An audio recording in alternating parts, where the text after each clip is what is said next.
Assalamualaikum teman-teman, kami dari kelompok 5 akan menjelaskan mengenai teori belajar sosial berdasarkan konteks pendidikan abad 21. Sebelum kita mulai ke pembahasannya, kita kenalan dulu dengan anggota kelompok kami. Nah, yang pertama pengertian teori belajar sosial. Teori belajar sosial ini menekankan pada perubahan perilaku sosial seseorang yang didapatkan dari proses mengamati dan meniru orang lain. Menurut Feida, teori belajar sosial berfokus pada pernyataan bahwa keadaan lingkungan yang dihadapi secara kebetulan bisa mempengaruhi perilaku seseorang. Lewat proses pengamatan, mereka akan memilih dan mengubah kondisi lingkungan itu untuk diterapkan dalam perilakunya. Baik, berikutnya yaitu tentang teori belajar sosial menurut Albert Bandura. Albert Bandura memandang bahwa perilaku individu tidak semata-mata refleks otomatis terhadap stimulus, melainkan juga akibat dari reaksi yang timbul sebagai hasil interaksi antara lingkungan dengan skema kognitif individu itu sendiri. Nah, dalam hal ini, belajar sosial dan moral terjadi melalui peniruan dan penyajian contoh perilaku.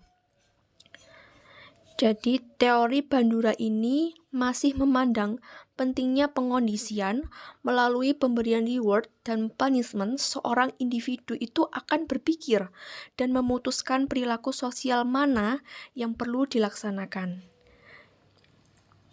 Nah, menurut teori ini, individu baik, yang berikutnya yaitu proses modeling yang terbagi menjadi 4 tahapan. Tahapan yang pertama, atensi atau perhatian. Jadi jika ingin mempelajari sesuatu, harus memperhatikannya dengan seksama. Berkonsentrasi, jangan banyak hal yang mengganggu pikiran. Yang kedua, retensi atau ingatan. Jadi kita itu harus mampu mempertahankan, mengingat apa yang telah diperhatikan dengan seksama tadi. Yang ketiga, yaitu produksi. Jadi kita itu hanya perlu duduk dan berhayal untuk menerjemahkan citraan atau deskripsi model ke dalam perilaku aktual. Aspek yang paling penting di sini adalah kemampuan kita berimprovisasi ketika kita membayangkan diri kita sebagai model. Ya, dan yang terakhir yaitu motivasi.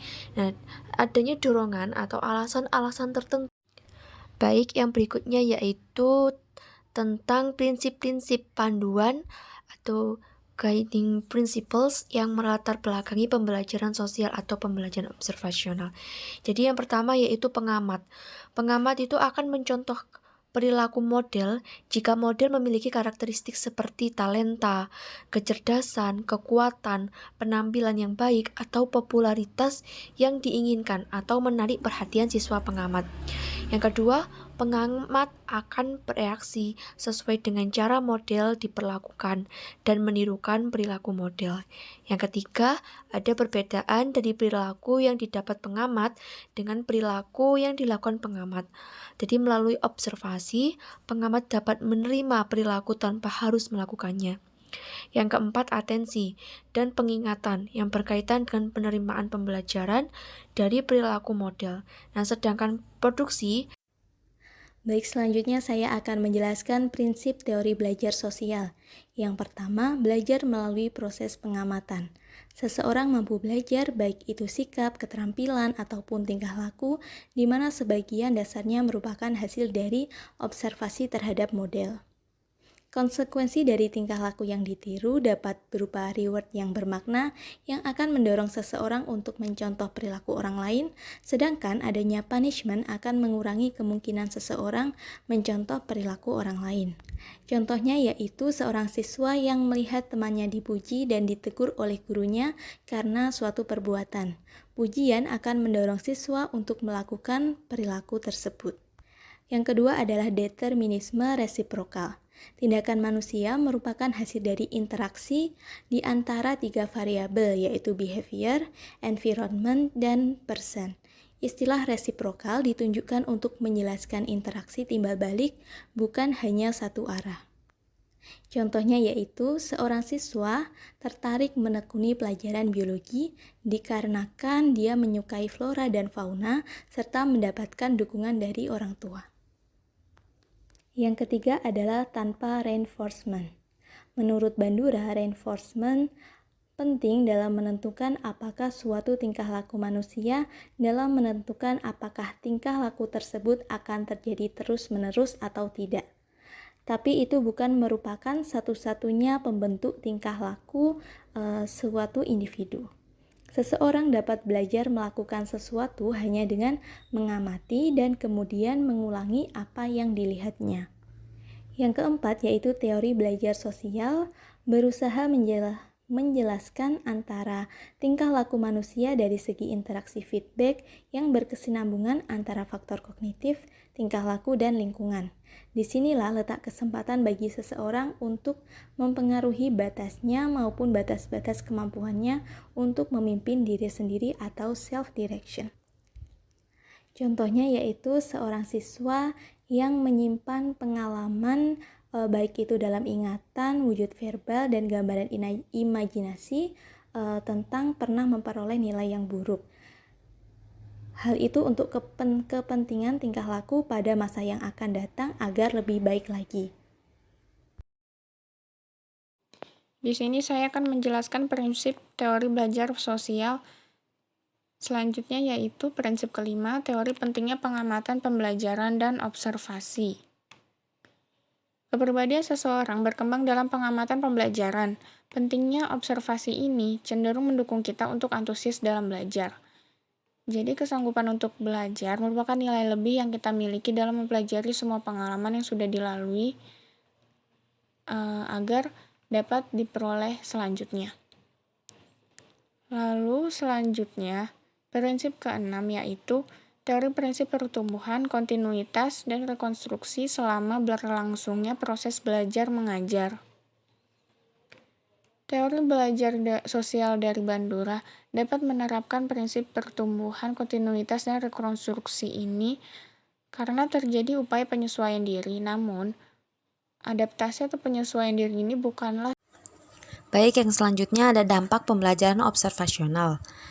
Pembelajaran observasional terbagi menjadi 3, yaitu yang pertama kurikulum, pengajaran, dan penilaian. Untuk yang pertama yaitu dampak perubahan kurikulum, menurut Lundeberg dan Levin 2003, persepsi dan interpretasi guru terhadap kurikulum berakar pada pengetahuan dan pengalaman guru itu sendiri. Kurikulum mencakup 4 komponen utama. Yang pertama, tujuan-tujuan pendidikan yang ingin dicapai. Yang kedua, pengetahuan, ilmu-ilmu, data-data, aktivitas-aktivitas, dan pengalaman dari mana-mana.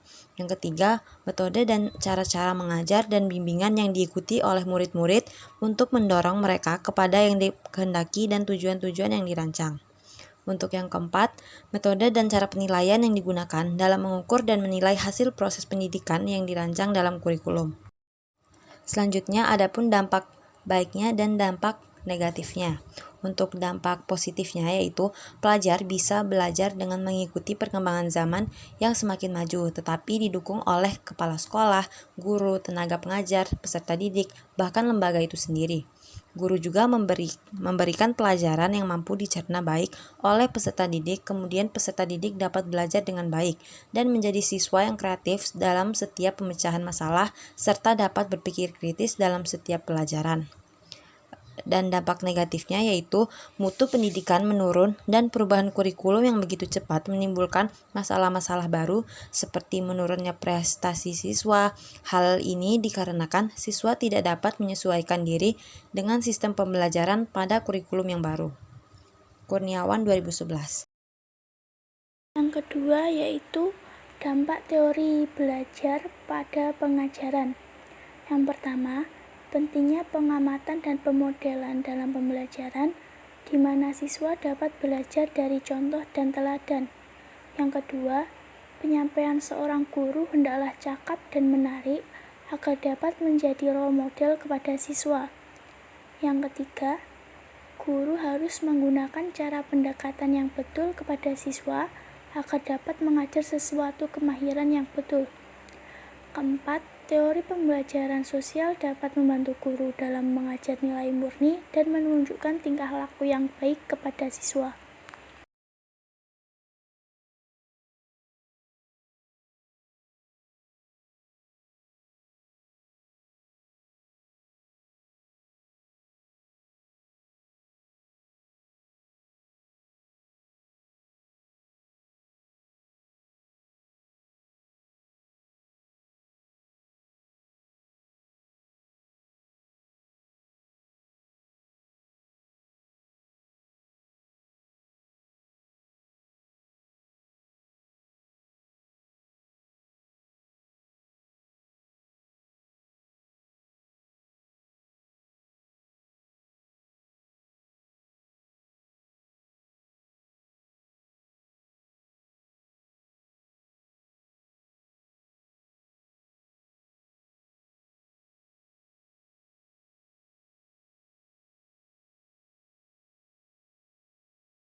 Yang ketiga, dampak teori belajar pada penilaian.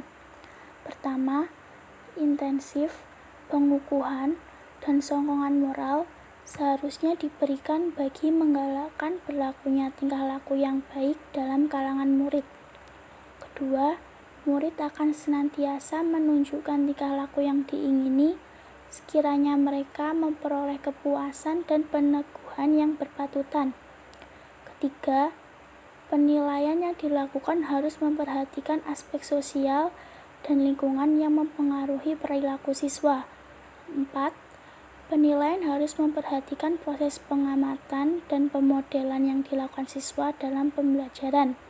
Yang kelima, penilaian harus memperhatikan perubahan perilaku sosial siswa yang didapatkan dari progres mengamati dan meniru orang lain. Di sini saya akan menjelaskan tentang ciri-ciri teori belajar sosial. Nah, pada ciri-ciri utama pada teori belajar sosial yaitu adanya kegiatan pengamatan dan meniru hasil pengamatan. Nah, di sini artinya kegiatan belajar yang dilakukan didasari atas pengamatan suatu subjek yang nantinya subjek tersebut dapat ditiru atau dicontoh. Nah, selain itu, teori belajar sosial juga memiliki ciri-ciri yaitu adanya timbal balik daripada peniruan yang dilakukan. Adanya timbal balik inilah yang nantinya dijadikan sebagai tanda gambaran suatu tingkah laku, fisik, maupun hal dari subjek tersebut. Pada abad 21 ini, semakin meningkatnya perkembangan teknologi yang bisa diakses semua kalangan, terutama anak-anak yang seharusnya tidak disarankan menggunakannya. Karena pada dasarnya sangat sulit untuk menyaring informasi dan tontonan yang dilihat oleh anak. Bagi orang tua harus lebih ekstra dalam pengasuhan terhadap anak saat diberi keluasan penggunaan gadget. Pada teori sosial ini, anak-anak akan meniru apa yang mereka lihat. Mereka belum berpikir apakah yang dilihat itu baik atau tidak. Nah, di sini saya akan menjelaskan tentang terdapat dua jenis pembelajaran melalui pengamatan yang sudah saya jelaskan pada materi sebelumnya, yaitu pada ciri-ciri teori belajar sosial. Nah, diantaranya adalah yang pertama, pembelajaran melalui pengamatan dapat terjadi melalui kondisi yang sedang dialami orang lain. Nah, ini contohnya seperti seorang pelajar melihat temannya dipuji dan ditegur oleh guru karena perbuatannya. Maka ia kemudian akan meniru atau melakukan perbuatan lain yang tujuannya sama-sama ingin dipuji oleh gurunya. Nah, kejadian ini merupakan suatu contoh dari penguatan melalui pujian yang sedang dialami orang lain. Yang kedua yaitu pembelajaran melalui pengamatan meniru perilaku model meski. Selanjutnya yaitu contoh penerapan teori belajar sosial berdasarkan konteks pendidikan abad 21. Untuk yang tahap pertama itu ada perhatian. Dari contoh-contoh sebelumnya, bisa dilihat bahwa ada 4 proses penting dalam penerapan teori belajar sosial. Di antaranya, yang pertama yaitu perhatian. Sejauh mana siswa memperhatikan perilaku. Sebelum meniru orang lain, siswa harus memberikan perhatian ke orang yang akan diamati. Contohnya, seorang penari perlu memperhatikan perilaku dan gerakan yang dilakukan oleh penari terkenal agar mengetahui jenis-jenis gerakan. Yang kedua yaitu representasi. Seberapa baik siswa mengingat perilaku. Meskipun sudah memperhatikan perilaku seseorang, proses pembelajaran tidak akan berjalan ketika siswa tidak mengingat perilaku tersebut. Kemampuan untuk menyimpan informasi juga menjadi bagian yang penting dari proses belajar. Untuk yang ketiga yaitu peniruan tingkah laku, kemampuan untuk menghasilkan ulang perilaku. Di tahap ini, siswa harus memiliki kemampuan untuk mengulang perilaku yang diamatinya. Jadi, setelah memperhatikan dan menyimpan informasi, sekarang waktunya siswa untuk melakukan perilaku tersebut. Untuk yang terakhir yaitu motivasi, keinginan untuk meniru perilaku. Belajar melalui proses pengamatan menjadi efektif ketika siswa mempunyai motivasi untuk meniru perilaku tersebut. Motivasi di sini menjadi penggerak siswa untuk terus melakukan sesuatu. Tidak hanya memungkinkan siswa untuk menemukan sendiri konsep ilmunya, teori belajar sosial juga memunculkan pertanyaan bagi siswa, membuat mereka merefleksikan diri, dan kita bisa melakukan penilaian yang sesungguhnya dari kemampuan yang dimiliki siswa. Selain itu, guru dan teman-teman lainnya bisa bergantian menjadi model atau contoh belajar sehingga tercipta cara berpikir yang konstruktif bagi mereka.